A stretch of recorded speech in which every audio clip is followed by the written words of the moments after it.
let's start because there's plenty to talk about today.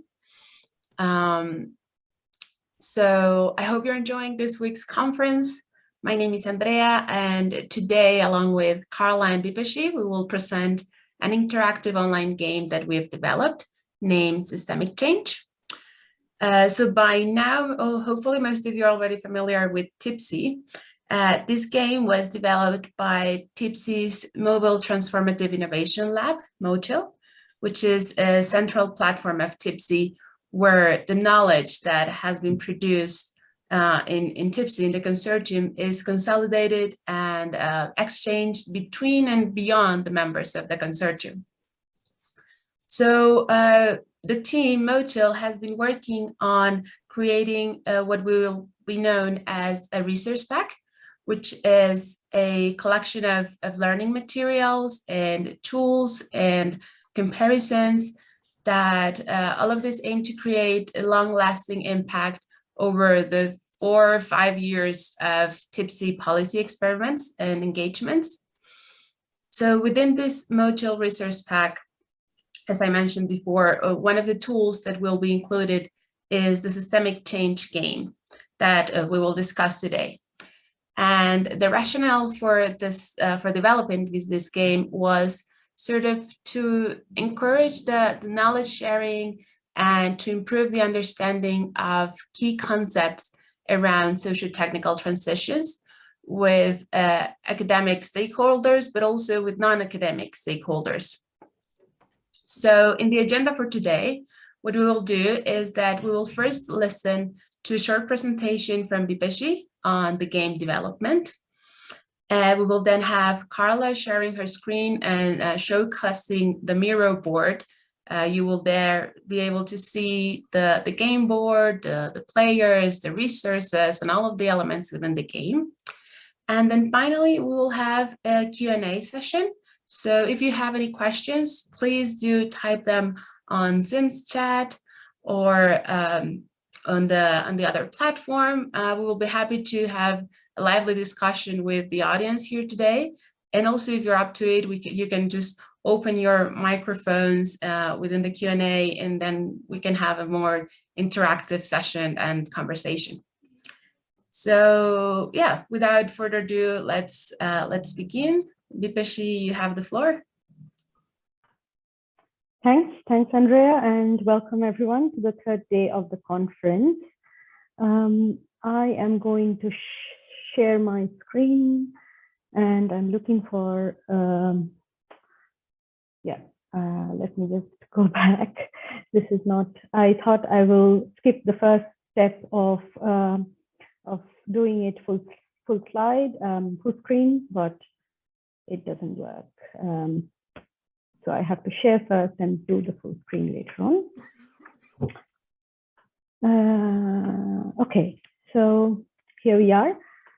So basically, thank you, Andrea, for the very brief, very nice introduction of what we are, MoTIL, the lab, and what we are planning to do in the lab, and the overarching ambition with TIPC. And many of you are already almost familiar with what we do in the consortium, and also and different tools, different ways of doing policy experimentation that we have been discussing over the last few days.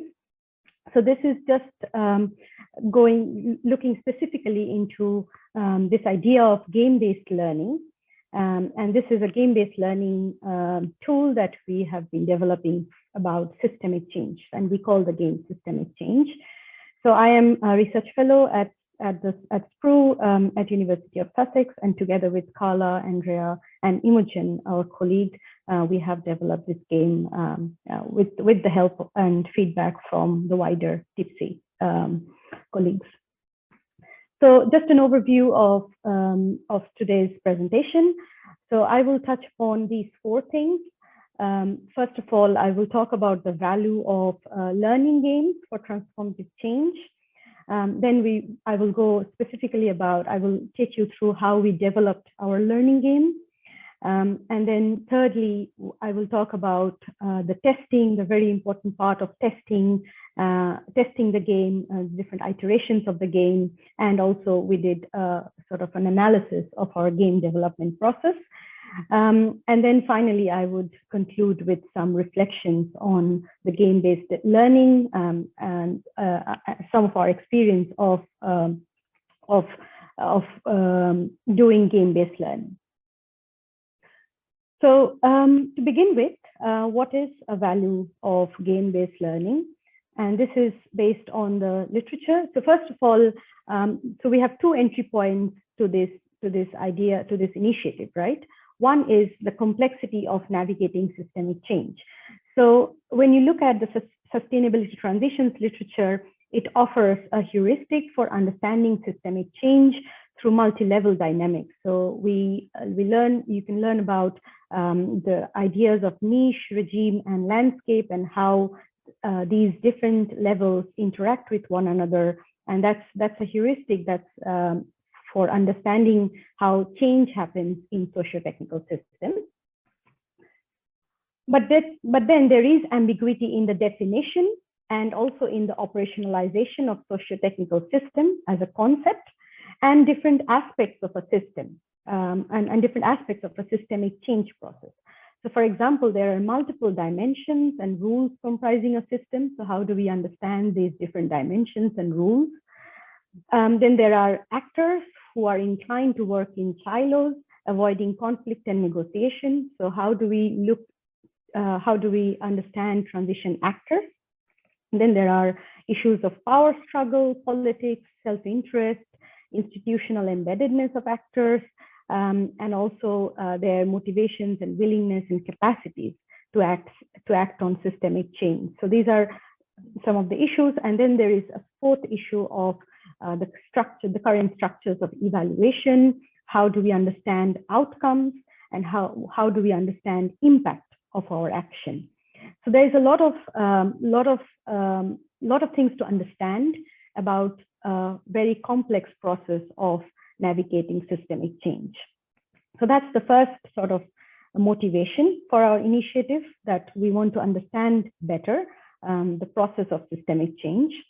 And then the second entry point is that learning games can really become a sort of a fun and engaging tool that really enhances participation, firstly. And secondly, it supports knowledge sharing and creative thinking. So games really offer that safe space and safe environment for sharing knowledge, for thinking creatively. And thirdly, and most importantly, games really help construct mental models. So in a game environment, you can really create your mental model. You can really visualize and create a mental model for whatever issue and for whatever concept that you're trying to understand. So we took on this idea of learning games because it's really a tool for emotional understanding. And that's really important for us because, okay, we talk about learning a lot, and we think about learning a lot and different ways of learning. And I think one of the very nice ways of learning is about enabling emotional understanding about issues, contexts, and actions in sort of an immersive learning experience. So games really allow that immersive learning experience. Secondly, it also helps transforming our frames of reference that scaffold our interpretations. So, for example, when we talk about directionality of innovation, what is the sort of interpretation, and how do we really, what is our frame of reference when we talk about directionality of innovation? The games really help in transforming frames of reference by, again, going deeper into your emotions, going deeper into and really touching your feelings, really touching your ways you visualize and ways you learn. And then thirdly, games such as collaborative role-playing games, the specific type of game that we plan to develop, which is role-playing games, really showcase the advantage of transdisciplinary network building. Again, from the last 2 days of the conference, some of you might have already known that it's really important for transformative innovation policy to have these transdisciplinary networks working. So we really thought that collaborative role-playing games can help showcase the advantage of that network building. And we also have evidence that that learning games are applied in multiple contexts, so multiple pedagogies, multiple fields of literature, multiple fields of academic knowledge, and also practical knowledge. So in educational learning environment, but also strategic planning, leadership training, and in designing solutions to engage users, for example, in urban transport systems. So just to sort of give you the idea that games can be commercial, games can be fun, but learning games are used in multiple settings for serious in very serious settings for enabling for the advantages that I just noted above. So what is the definition of a game-based learning? So it is a type of, unlike other types of games, so game-based learning or games for learning is a type of gameplay that incorporates specific learning outcomes that the game designers aim to achieve by the end of the playing session. So what is really important here to note that learning games really have a specific learning goals or outcomes that the game designers aim to achieve through that game. And there is a specific way learning games are designed through having a learning foundation, then prototyping and playtesting, and we will come back to the design process later. But this is just to say that, okay, learning games have a specific goal, specific learning goals and outcomes. So what is the learning objective? What is the goal of our game? So we articulate here 3 specific goals for our game called systemic change. The first goal is to improve understanding of the key concepts of socio-technical transitions with non-academic stakeholders. So again, this is coming from the motivation that there is a huge amount of complexity in an understanding of change processes and understanding of the concepts. So this is to improve. So one objective is to improve understanding. The second objective is to build transformative capacity. So the transformative capacity is, for example, by understanding the value of cooperation for making transformation happen. So this is again to build capacity to cooperate, capacity to network among policy practitioners. And then there is a third motivation. There's a third learning objective, and that is to enable second-order learning. So again, our objective is to create a space for reflection, for reflecting on the role of negotiation, for the role of shared vision to make transformation happen. So it's about enabling that space for reflexive learning among practitioners about the complexity of systemic change. So these are the 3 sort of stated objectives of our game. So now moving on to the second section of my presentation, and this is about how we really developed and tested the game. And for this, I need to go back to the theory again, because the game really is fundamentally based on the theory of sustainability transitions. And we follow the niche regime interaction dynamics as this theory of change in systems. So especially we look into building niches, which is the alternative spaces. We look into destabilizing regimes, which is the incumbents, so how to sort of destabilize incumbent structures. And then we also mobilize the idea of landscape, which is the exogenous shocks and pressures and the effect of landscape shocks and pressures or events on these dynamics of system change. So these are, again, following the theory and mobilizing the concepts and the theory of multi-level perspective. We also follow the theory in articulating what a system is. So in the theory, in the definition of socio-technical system, we know that a system can have multiple dimensions. So we operationalize that concept of multiple dimensions in a system by having 5 system dimensions as milestones. So we have the policy dimension. So each system, each socio-technical system has a policy dimension, has a science and technology dimension, a market dimension, a social value dimension, and an infrastructure dimension. So the idea of systemic change is then to build alternative dimensions or alternative niche dimensions, while at the same time trying to destroy these existing regime dimensions. And then the third aspect of connecting to the theory or drawing from the sustainability transitions theory is to understand role playing. So again, in the sustainability transitions literature, there is a lot of knowledge about agency of actors and how actors mobilize their agency, how they act, having some self-motivations as well as motivations to collaborate, motivations to negotiate. So there's a whole set of knowledge around politics of negotiation as well as agency of actors, which is really interesting and important aspect of transition process. So in the picture, you see the dynamics of niche regime landscape interaction in this multi-level perspective theory, and which incorporates the idea of niche building and regime destabilization and the role of actors and politics. So in the game, using that theory of socio-technical transition, in the game, we have the game board, which is essentially the X curve, which shows the niche emergence and regime destabilization. So the green line in the X shows niche emergence, while the red line shows the regime destabilization. So that's the main sort of skeleton of the game.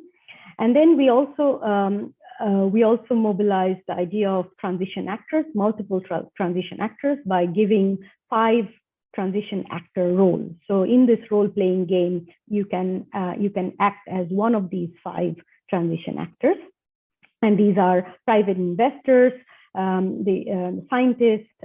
You can act as an engineer. You can act as an activist, and so on. We also mobilize the idea that there is limited resource in society. So there is a specific allocation and exchange mechanism of 3 types of resources in this game. So knowledge, money, and power or influence.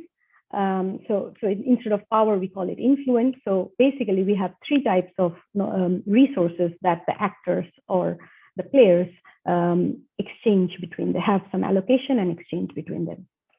We also provide in the game a contextual narrative. So we have 3 stories that drive the game. So you can decide to play the game following one of the 3 stories. And the story really is about the narrative, the context. It could be an urban context. It could be a circular economy context. So it gives the narrative and it gives the sort of the underlying justification of why change is happening and how change is happening. Then we also have some game rules. So if you know, every game has some rules. So we have these rules dedicated and the rules that dictate the benefit of collaboration. So as you follow the rules, you will see that it's a semi-collaborative board game. Because of the next point that I'm going to say, it is a collaborative board game where you need to collaborate. The 5 players need to collaborate, but at the same time, it's semi-collaborative because each player is assigned with a hidden agenda. So you have a secret goal as an individual player, you have a secret goal, but you also have enough motivation to collaborate. So that makes it a bit of a dilemma, you as an individual, whether you want to collaborate or whether you want to achieve your secret goal. Then we also introduce in the game the idea of time is running out. So of course, in the real world, time is running out and change is urgent, but also that really gives you sort of a time limitation to play the game. And finally, in any learning games, what is a really important element of a game is to have a post-gaming reflection session. So it is not so the experience of playing the game is really important, but what is also important to actually be able to reflect on what you learned during playing the game after you have finished playing the game. So what is the winning state? So how do you win the game? In this game, you win if your team can destroy the red milestones. So you have 5 red milestones appearing on the top of the board, and you have to somehow destroy the red milestones. And you also have to build the green milestones that are appearing at the bottom of the board. And in doing so, not run out of time. So time is a constraint. And in doing so, no player loses all units of any one type of resource. So no player can afford to lose all of their knowledge or all of their money, all of their influence. And finally, any 2 of the 5 players are able to achieve their secret goal. So the idea is it is still okay if a few transition actors can achieve their secret goal while still collaborating. So the losing state is, of course, the flip side of this. So when one player runs out of resources, when all players achieve their secret goal, which means obviously that you haven't been able to achieve enough collaboration, and then you also run out of time and you lose the game. So that's more or less the game. And of course, after this presentation, we will have a live demonstration of the game. So I hope that all of you will engage with the game, and Carla will help you in having a more detailed discussion about the specifics of the game. But I want to give you a bit more details about the game design process, because in the literature, you have these different phases in which a game design happens. So you have the concept phase, you have the pre-production phase, you have the production phase, and you have the testing phase. So in our process, we have really followed that, but in a more linear way, where we have identified the objectives of the game, we have created the boards and the rules, we had playtesting sessions, we collected feedback from the players in the playtesting sessions, and then we refined the game. And we tried, and after we have almost refined the game, we involved the graphic designer to improve the graphics of the game. And finally, we had some short interviews with the players of these playtesting sessions to gather further feedback and to help us analyze the process in itself. So testing the game is indeed an iterative process. So although I showed it as a linear, we showed it as a linear sort of one line, it's an iterative process where we had 3 testing sessions between May and June 2021 with multiple participants across multiple countries, multiple backgrounds, and we modified the game design based on the feedback from players. And you can see on the left, I wouldn't have the time to go through the details of it, but we have kept a sort of a very structured way of noting and highlighting what exactly is being suggested during a particular playtesting, what kind of and how what decisions were made in the game development team, and with what rationale. So of course, with every game playtesting session, we have been able to make some decisions about changing certain things, but also make decisions that, okay, this maybe some of the suggestions are too far-fetched or too long-term, and we had to really make that decision to what extent we can achieve, to what extent we can do realistically change things in the next iteration.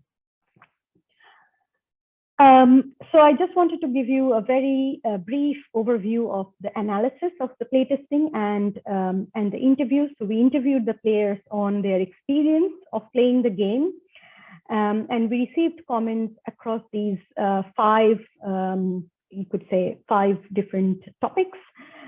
So our interviewees have commented about the design friendliness of the game, about the collaborative nature of the game versus competitive nature of the game, and about the aspect of game as a learning tool, whether or not and how they have learned, the benefits of the experiential nature of learning through games, games as safe space for raising question and reflecting on the complexity of this theory of systemic change.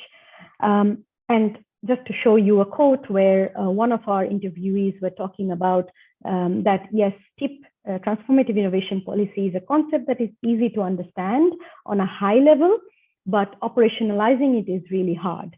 So a game is a nice idea to do so, to help operationalize it and help people grasp the idea. So that was a really good feedback, but also a good reflection on the value of this learning game.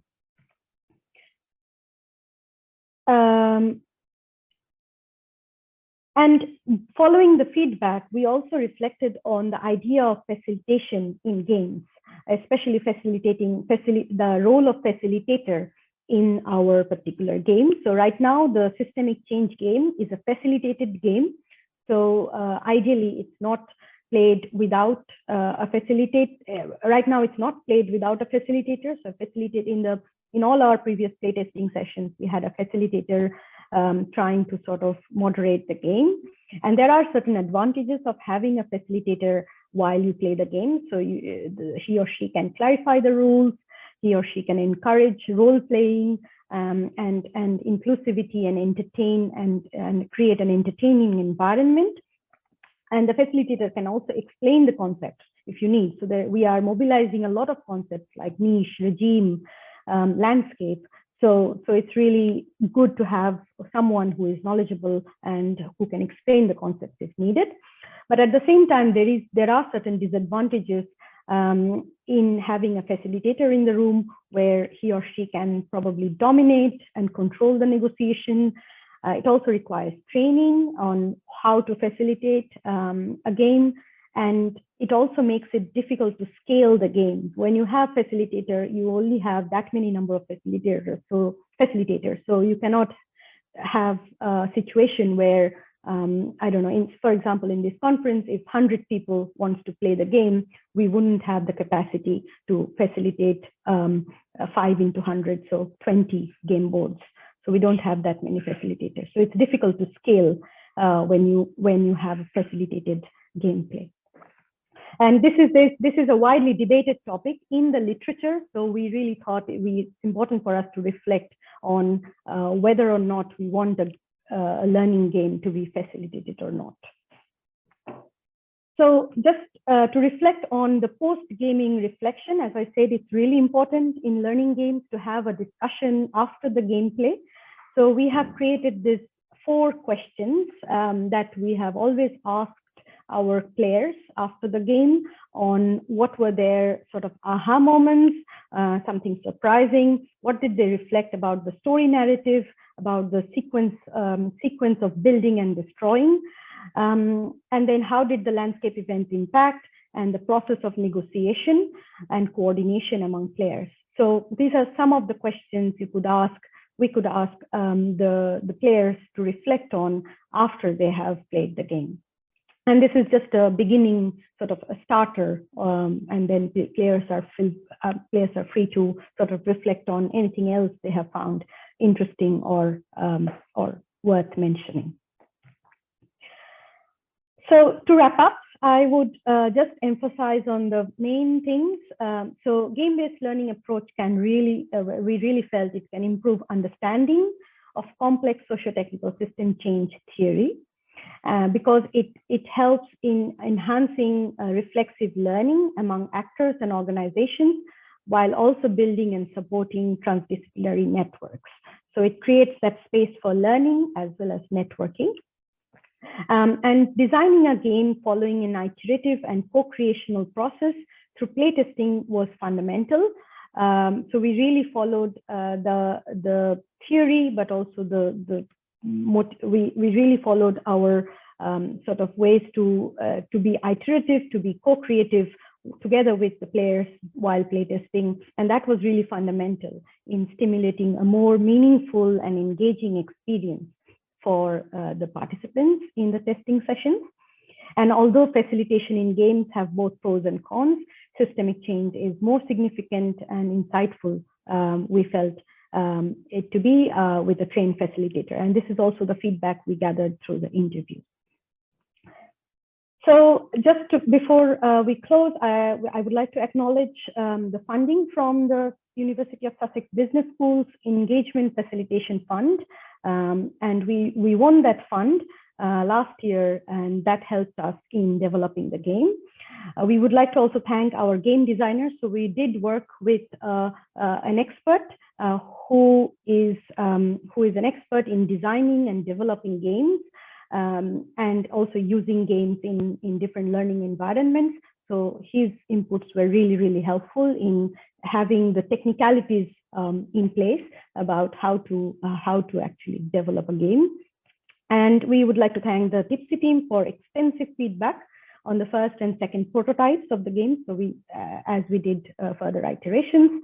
And then, of course, our heartfelt thanks to all of those who have playtested the game with us since May, and therefore the feedback and reflections also in the follow-up interviews.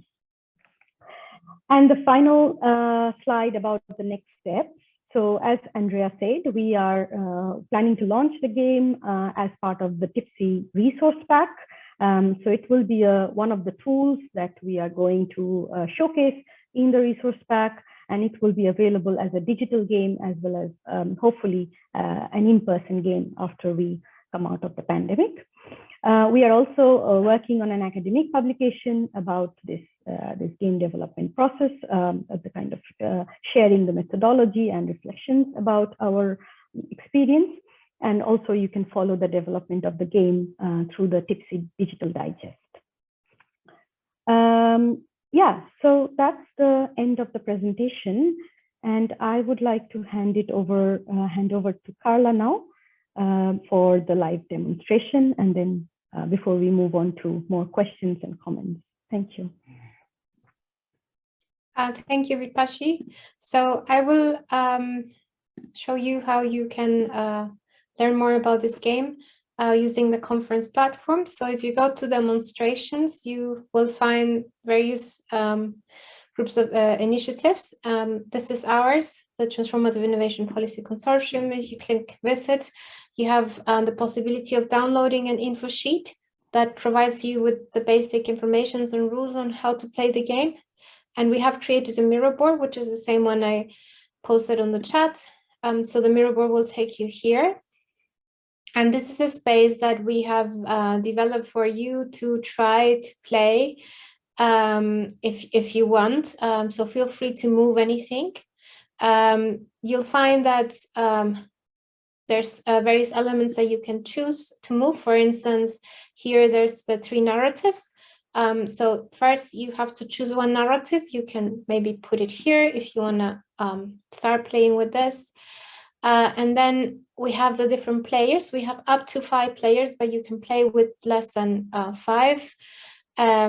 You can here move the different stars to for every time that you destroy or build one of the milestones. So you'll find the 5 milestone cards to destroy here and to build.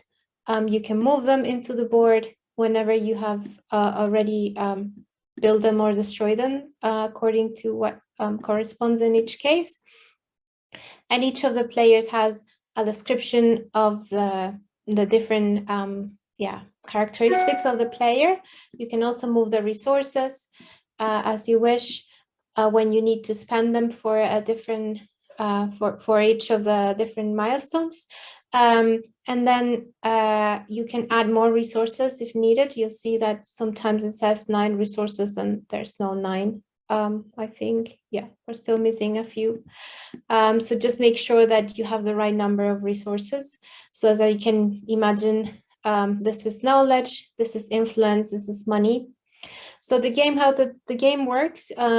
So in every iteration, each of the players decides whether to destroy or build one of the milestones based on the card. So if I choose circular city, for instance, and I zoom in here, there's a certain order of construction that will tell me what is the easiest way of building that socio-technical system. And it's easy because you have more discounts, so then you end up using less resources. In that, you have to discuss and negotiate with the rest of your team. You can also choose not to destroy or build anything and instead just exchange resources. You have two actions to do in every turn. You exchange resources with other players, so you can ask them for more money or give them money, and you can build or destroy any milestone. And every time you destroy, you build the red one, you move the red one, sorry, and every time you build, you move the green one. It's important to note that all of you have a secret a goal, which is to keep a number of resources, which we can share in the chat of the systemic change game if you want to play. And that, yeah, in order to win the game, you still have to keep some resources, at least one of each resources by the end of the game. So it's not an idea that one of the players loses all the resources in the process of solving the problem. Another aspect is that after each iteration, you have the opportunity to open an event card or a landscape card. So events cards that you can reveal here will tell you some event that happened that would either give you more resources or remove some of the resources. So for instance, in this case, the economic crisis made it more difficult to get scientific funding, so you have less knowledge. And a shock is the same. You can have more resources. In this case, an international agreement gives you more influence that will make easier or more difficult your chances to finish the game. Last, that in general you can take as much time as you wish, but I think in order to keep the game dynamic, we say we give maximum 5 minutes per player to make decisions. So otherwise it can take very long, but of course you can take as much time as you wish. And feel free to use this board. If you would like to have it for yourself, I can share you the board duplicate. Just ping me a message here, and it's the same demonstration space. So here the chat. I'm just going to post a hi, and then just give me your email, and you can have this board and use it with your colleagues or in a different space. So I think with that very brief demonstration, we're moving on to the questions bit, right?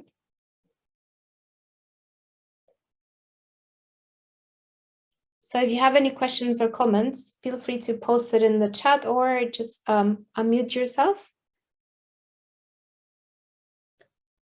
Yeah, thank you, Bipashi and Carla. I think now people have a better idea of what the game looks like and all the rationales behind the development of the game. I see a comment from Ivan. Just in order to make this a bit more interactive, Ivan, if you want to open your mic and or your camera, if you feel like it, can you just make your question to all of the audience?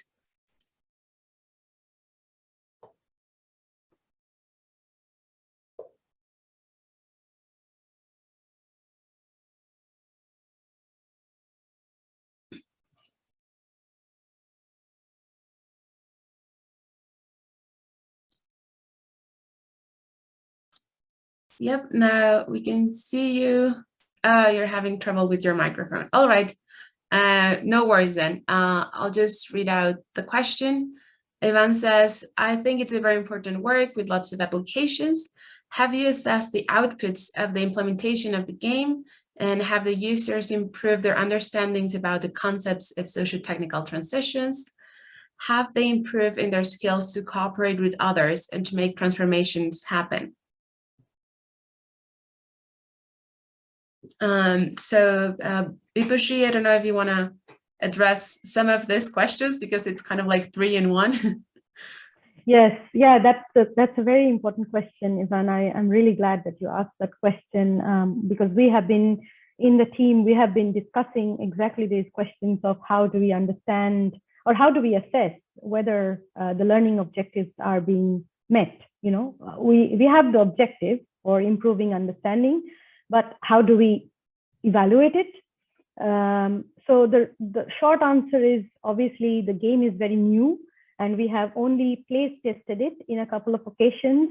And the post-gaming reflections were mixed. So of course, many of the so there's a bit of bias with the play testings, obviously, that many players already knew some of the concepts, but they did say that it improved, it helped more clarity in understanding. So even if they knew what a niche is, it was, some people said it's good to sort of be able to actually work practically with the concept. And whether or not users improved understanding about the concept. So I think that's one way to maybe interpret it, that, our players, some of the players did say that they are having it, they find it easier to remember about, okay, what is a niche and what is a regime and what is a landscape and the different types of landscape, use of resources and so on. And whether or not it improved the skills to cooperate with others.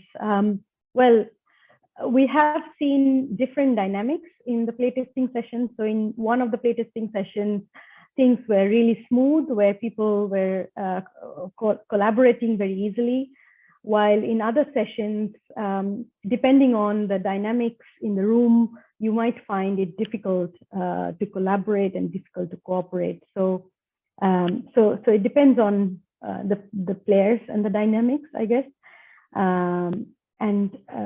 Yeah, so these are some of the really important questions to evaluate the impact of the game. So definitely, thank you for raising this.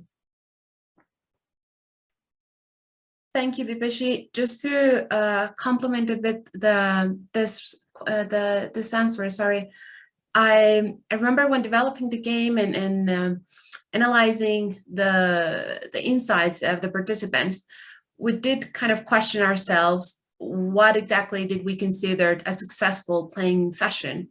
And it wasn't exactly about how much they had improved their level of understanding of each concept and kind of having them, just recitate and a specific definition of each concept.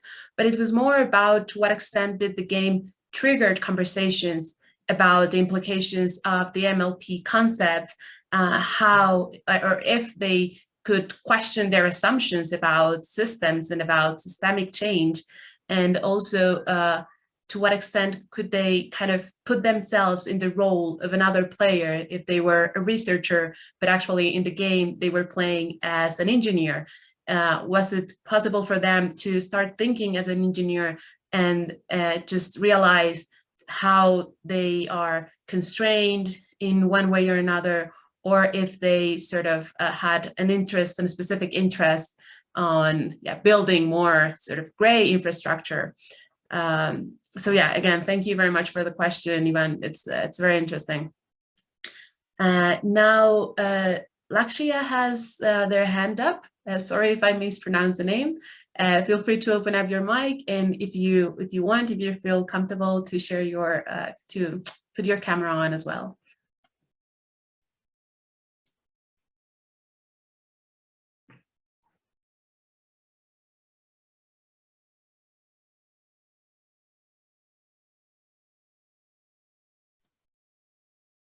Alexia, I think your mic is open, but we can't still hear you.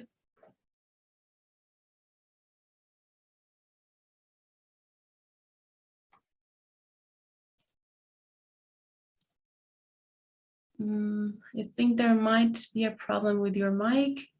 Can you just say a hello to double check?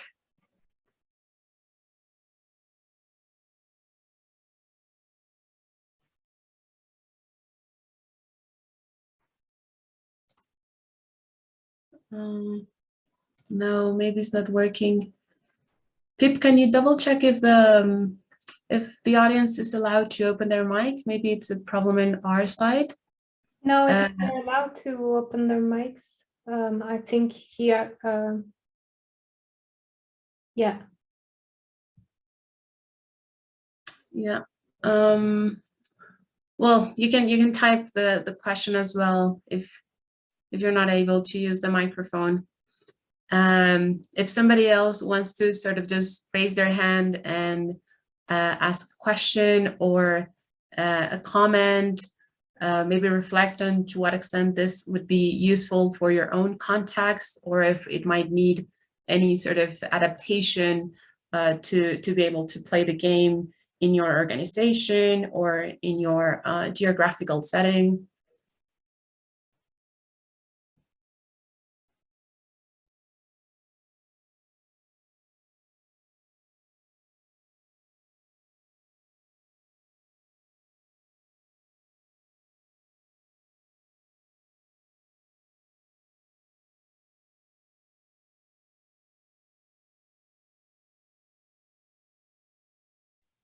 Can you hear me now?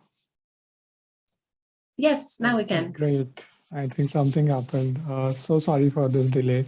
Thanks, Andrea, and thanks, Vipashi, for that excellent presentation. I really like this idea of using games to help people understand a complex topic such as socio-technical system change. But I was also wondering at the same time, you did say that there are all these advantages, all these good things about using game as an approach to help us understand things. But at the same time, I was just wondering what could be the possible shortcomings of using such an approach for the goal that you have set for yourself, which is to, help many stakeholders understand like this thing. So to me, one of the shortcomings could be well, for me, I really like games. I invest my time in these kind of learning games. But maybe there may be people who may not be so much open to playing games. Similarly, I just looked at that very nice demo which was given by Carla.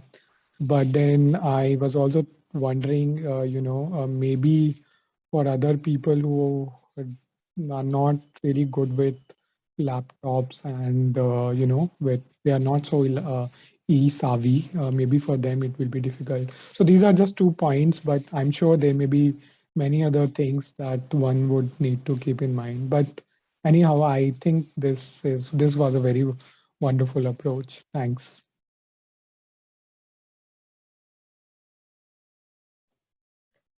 Thank you, Lakshya, for your question. It's very interesting. Carla, Vipashi, I have my own reflections, but if you and if either of you want to address this question. Go ahead first. I think you can go first. All right. Well, I think we did experience some challenges when developing the game. Definitely this idea of being sort of averse to games or role playing was one of it. Also, we did talk about the difficulty of using the Miro board for people who are not tech savvy or even have access to easy access to online resources. If you have been using Miro, it's kind of easier to do so if you have a mouse, but people who use a tablet, for example, is a bit more difficult for them to use them. And all of these sort of challenges, we try to address them through the role of the facilitator.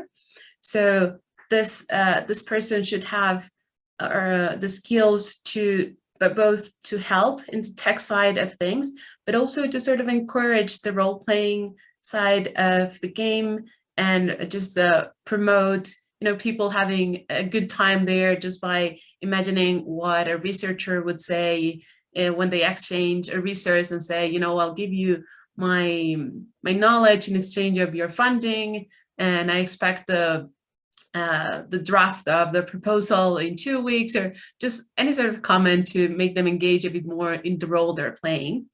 And then another challenge that we faced was the different levels of knowledge of participants towards systemic change. So some of them had to already know a lot about the concepts of the MLP theory and how exactly they work in different contexts, while others were just starting to understand it. So we did sort of reflect a lot about that, on what level of knowledge they should have in order to be able to make the most out of the game, and to what extent would this be something useful for someone who already has like a high level of knowledge, for example, of the MLP theory. Maybe they won't learn a lot about new concepts, but more about the dynamics of people negotiating with each other. And rather than making a very rational choice, they would be more sort of passionate about it. So if you're an activist in the game, and also you're an activist sort of in real life, then maybe your choices won't be very, again, rational, but more sort of passionate. So yeah, that's sort of my insight about the question by Alexia. Carla, Vipashi, do you want to add anything else?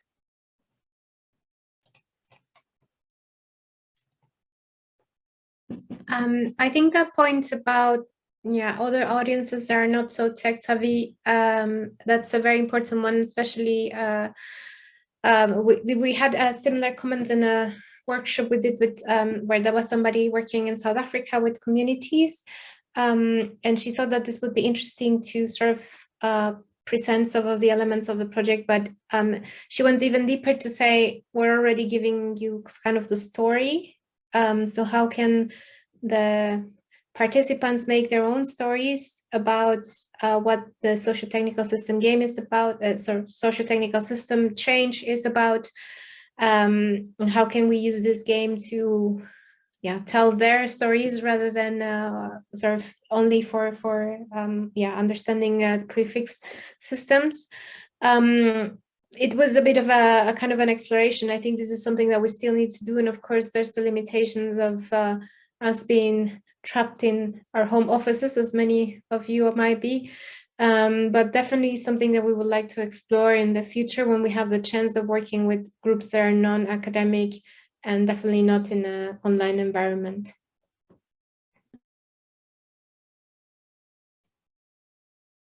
Yeah, thank you, Carla. I see another question from Nayani. Do you want to open your mic and make the question out loud?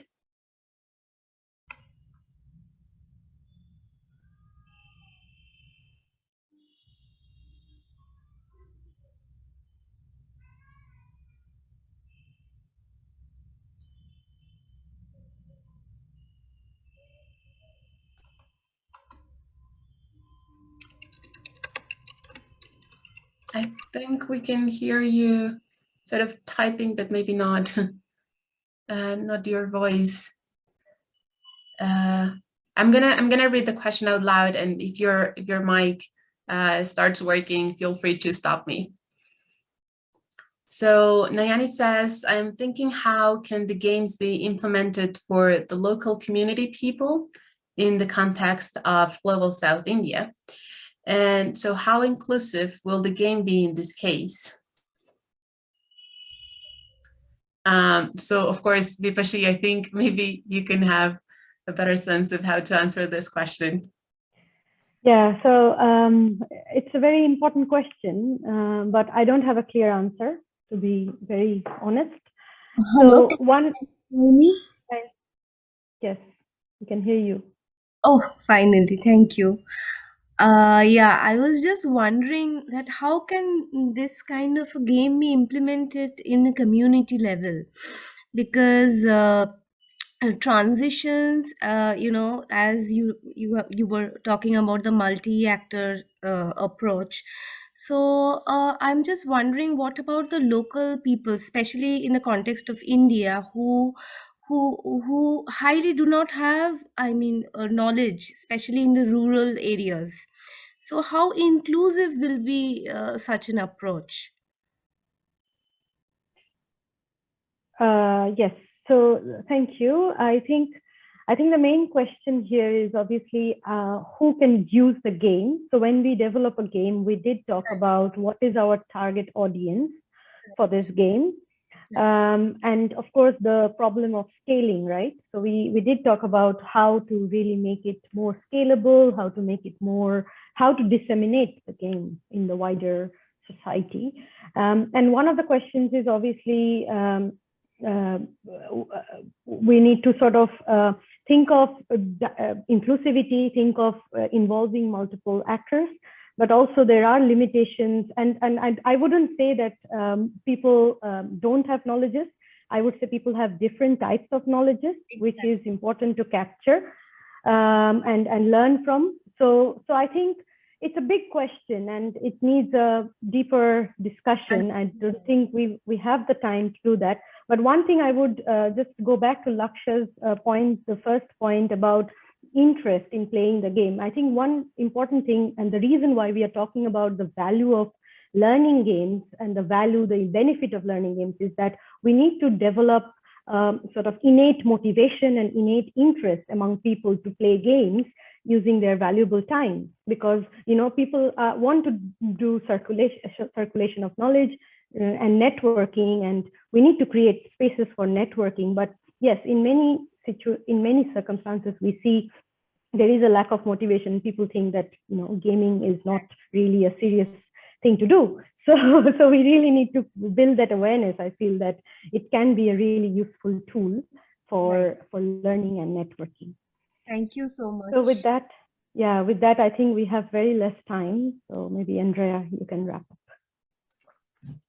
Thank you. Well, this was a very interesting session. We were very happy to have you all here and to address some of your questions and comments. We will be happy to continue with any suggestions or comments or questions that you have through the demonstration space that Carla showed, Socio's network space, or the Slack channel that we have created for the conference. So thank you very much and hope you keep enjoying the rest of the conference.